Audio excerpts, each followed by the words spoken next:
iniingat-ingatan ko. Pagsasama natin parang di na magkakalayo. Ang pagitan ng damdamin natin sa isa't isa, tila ba walang makakapigil sa ating dalawa. At bigla ka sa'king nagtapat na nais mong sabihin na merong ang iba at yan noon mo pa nilihim. Pinaniwala mo ako sa iyong mga pangako na kailanman ako sa'yo hindi mabibigo. Umaasa na ako pa rin na pipiliin mo, kahit alanganin ang lagay ko dyan sa puso mo. Basta't bigkasin mo lang na mahal mo pa ako, tatanggapin ko yan kahit na hindi to totoo. Ang pagmamahal na binigay ay nasayang lang ng sinumpaan. Pinangako nating dalawa sa harap ng may lalang.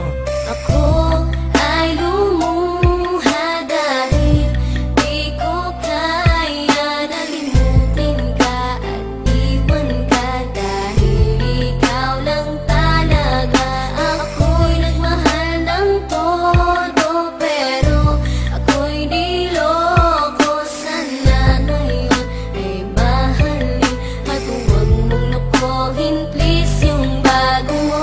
Parang ayoko nang ipagpatuloy pa ang buhay kong ito. Kung lolokohin, gagaguhin lang naman ako ng babaeng inalayan nila ana ng gusto. Kahit katangahan, ingingatan na katulad mo, kasi ayoko lang mawawala ka sa'kin dahil di ko kakayanin ang mga bagay minsan na naagaw na sa akin. Tinuring kong sa akin at nag-iisa ka sa'kin, ngunit pag-ibig mo hindi pala para sa akin. Nasayang lang itong aking damdamin na kailanman sa'yo naging tapat, at para sa'yo hindi naging sapat. Aking pagmamahal na di humihingi ng anuman na kapalit. Pagmamahal na hinangad, bakit sa'kin pinagkait? Kung kailan ko pa naramdaman ang lahat ng mga to, tsaka pa nawala ka sa tabi ko.